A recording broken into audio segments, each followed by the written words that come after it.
Saya tidak bermaksud untuk memperkeruh suasana. Saya tidak bermaksud melakukan apapun, kecuali ini adalah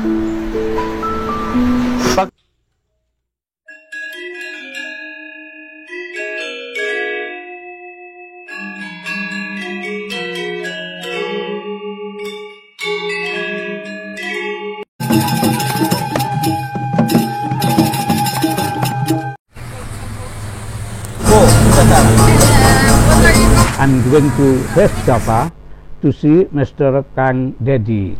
Hore, sudah tiba.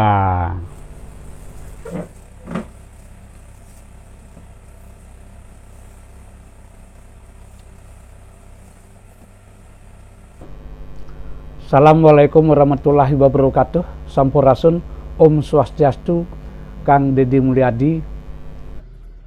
Wilujeng enjing, sampurasun, Ampura, maaf, saya memanggil Kang saja. Mudah-mudahan Kang Deddy merasa lebih akrab dengan panggilan saya ini. Perkenalkan, saya dari Bali.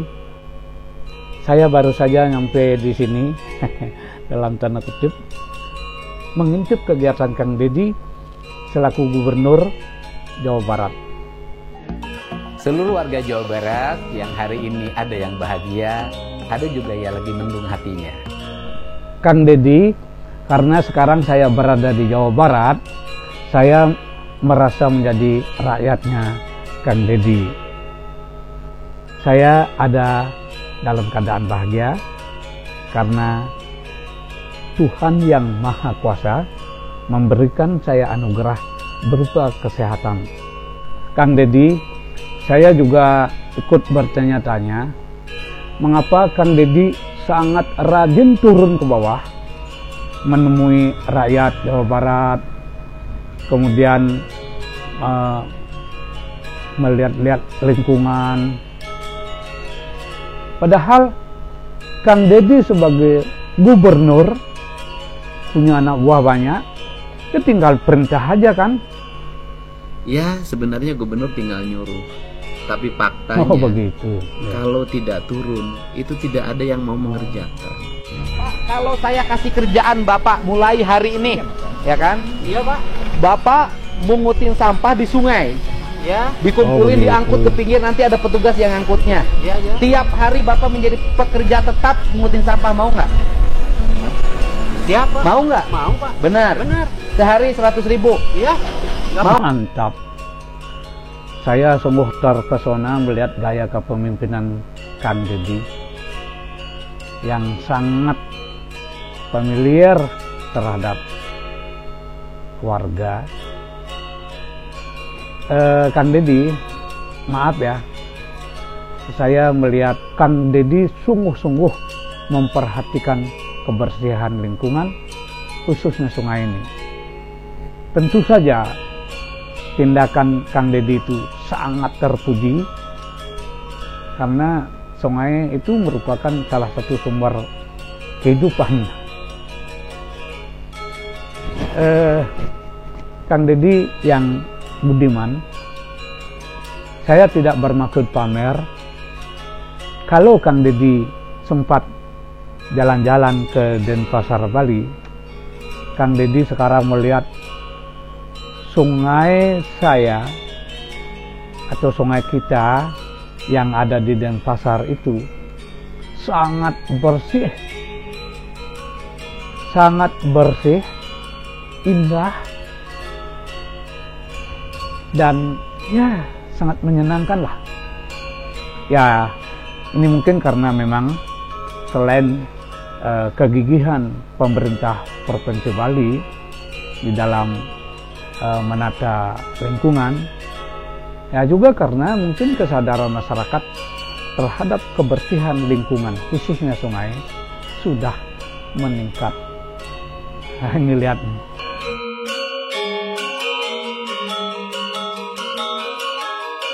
Inum ku amang sok. Hah? Inum. Ada apa ini Kang Deddy? Gawat sekali rupanya. Hah? Wih. Inum.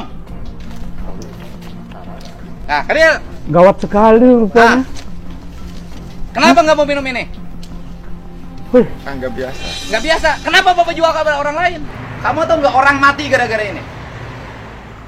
jadi rupanya ada orang yang membuat minuman dari bahan-bahan yang tidak sehat, bahkan bisa mengandung racun, sangat membahayakan keselamatan jiwa manusia. Oh begitu rupanya Kang Dedi. Di Bali juga ada minuman yang namanya arak dan berem.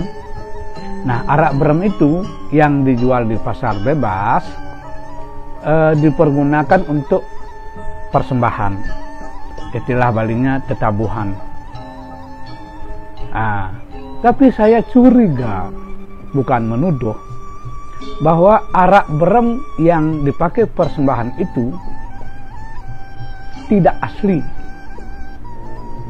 Maaf, ini baru kecurigaan. Saya belum menemukan hasil dari laboratorium. Nah, arak berem itu dulu kalau yang asli itu bisa diminum, bisa dikonsumsi, baik oleh orang kerauhan, jadi orang yang trans itu, maupun ya orang yang dalam keadaan sadar seperti ini. Nah, yang sekarang dijual itu, yang dipergunakan untuk persembahan itu, yang saya curigai palsu. Jangan-jangan mengandung bahan-bahan yang tidak sehat. Nah, kalau itu sampai diminum oleh manusia atau oleh orang yang kerauhan, saya takut sekali. Takut kalau itu membahayakan bagi penenggaknya. Nah, kalau barang palsu dipersembahkan kepada yang Betara atau kepada Butakala, tapi kita mempersembahkan kepalsuan. Syukur belum ada kasus ada Butakala yang keracunan arak berem. Nah, mengingat hal itu, saya mengusulkan kepada Bapak Wayan Koster, Gubernur Bali, untuk menganjurkan agar umat Hindu di Bali mempersembahkan arak berem yang asli. Nah, nanti kemungkinan akan bisa meningkatkan produksi industri rumah tangga mungkin dalam hal produksi arak dan berem. Saya punya keinginan, mimpi tentang Jawa Barat. Saya ingin Jawa Barat itu gunung-gunungnya terjaga, aliran sungainya tertata, seluruh masyarakatnya bahagia. Dan saya menyampaikan terima kasih ya pada Dirjen Penegakan Hukum di Kementerian Lingkungan Hidup yang telah menyegel villa-villa di daerah hutan lindung di kawasan Puncak Bogor dan sekitarnya. Tetapi harapan saya atas nama warga Jawa Barat, jangan hanya sekedar disegel. Kalau disegel saja nggak ada manfaatnya. Kenapa? Karena bangunannya tetap berdiri, airnya jatuh ke bangunan, mengalir dengan deras ke sungai, sungainya mengalami pendangkalan. Mantap, keren. Berarti Kang Dedi ini menerapkan ajaran Trihitakarana, yaitu hubungan manusia dengan Tuhan, manusia dengan sesama, dan manusia dengan lingkungan. Bahwa Kang Dedi memiliki tekad menerapkan ajaran Wana Kertih. Jadi Wana Kertih itu adalah memelihara kelestarian hutan. Nah, itu berarti Kang Dedi menerapkan ajaran Trihitakarana terutama di aspek pelemahan. Jadi filosofi Trihitakarana itu bukan hanya slogan kosong, tapi harus diterapkan.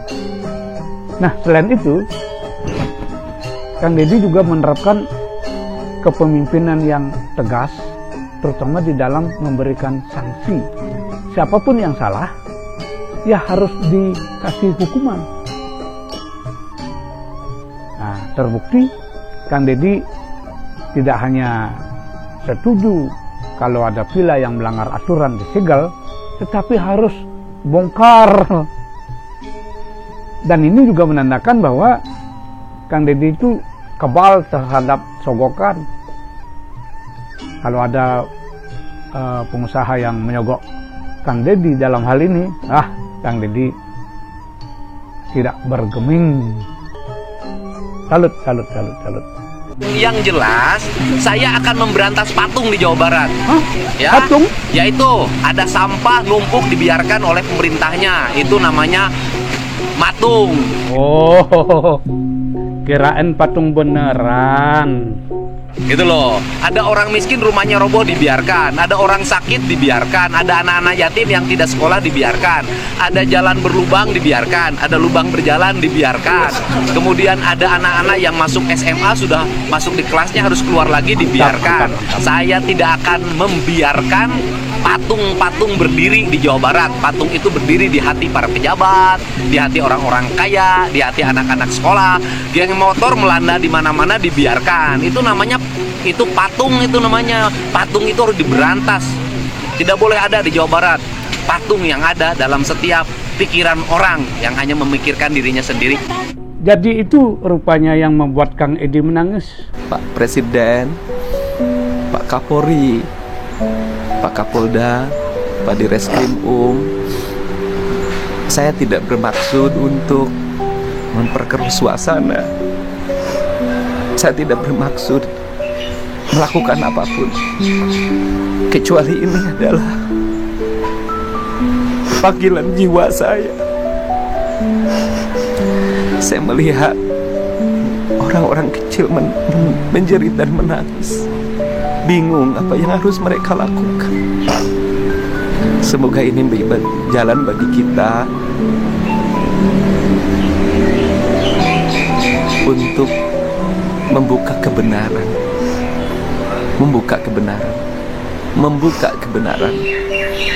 Saya yakin tangisan ini bukan kebohongan. Saya yakin tangisan ini bukan rekayasa, bukan acting. Ini adalah yang sebenar. Dan penertiban usaha akomodasi pariwisata, mengidentifikasi usaha atau akomodasi pariwisata seperti hotel, villa, dan restoran, bis club, karaoke maupun spa sejenisnya yang mantap banyak melakukan pelanggaran. Munculnya kampung eksklusif, ada yang tidak berizin.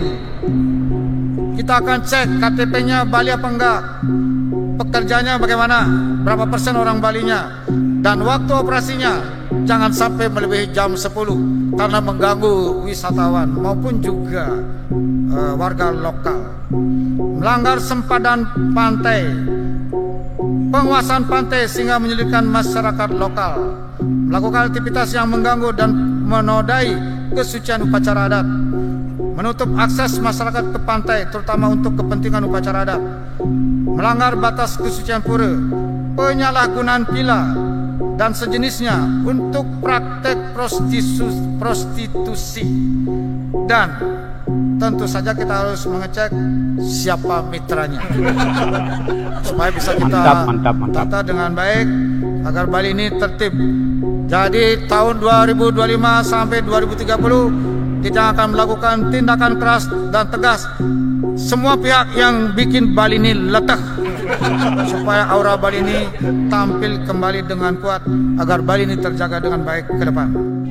Jadi karena Bali ini telah letah, sekali lagi letah, itu yang menyebabkan Bapak Wayan menangis. Bapak Wayan, jika Bapak Wayan menangis, saya juga ikut sedih, saya juga ikut menangis. Tapi jangan terlalu lama menangis, sebab tangis itu tidak mengatasi masalah. Mari kita menghapus air mata, mari kita menghibur diri, dan mari kita tonton Kang Deddy Mulyadi mementaskan wayang. Dedeting warga Jabar kaula datang ayeuna akan memperbaiki gunung-gunung yang sudah mulai rontok akibat mirisnya ekonomi, memperbaiki sungai dijernihkan sebagai sumber kehidupan orang Jabar. Jangan dibiarkan utara sawah melimpah tapi rakyatnya makan raskin, anak-anak pergi bersekolah jalannya terlalu jauh. Sudah saatnya kita jadi pemimpin, menghitung uang bukan di meja tapi menghitung uang di hadapan warga. Mari kita datang, jangan mengulangi kesalahan Rahwana yang menjual negaranya demi hasad ambisi pribadinya. Sudah saatnya sekarang kita duduk bersama, saling mengasihi, saling menyayangi. Mari kita bangun rakyat Jawa Barat dengan mengangkat nasib rakyat yang masih melarat.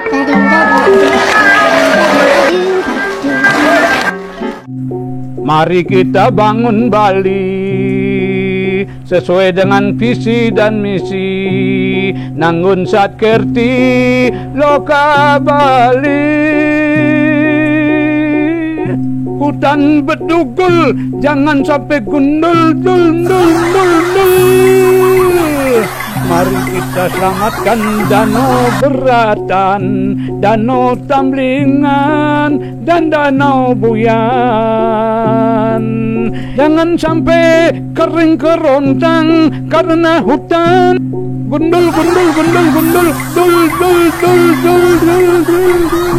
Kang Deddy Mulyadi yang budiman, saya mohon pamit dan seluruh netizen saya sudahi dulu. Om Santi Santi Santi Om. Om Loka Semesta Supeno Bawantu. Semoga semua makhluk hidup berbahagia.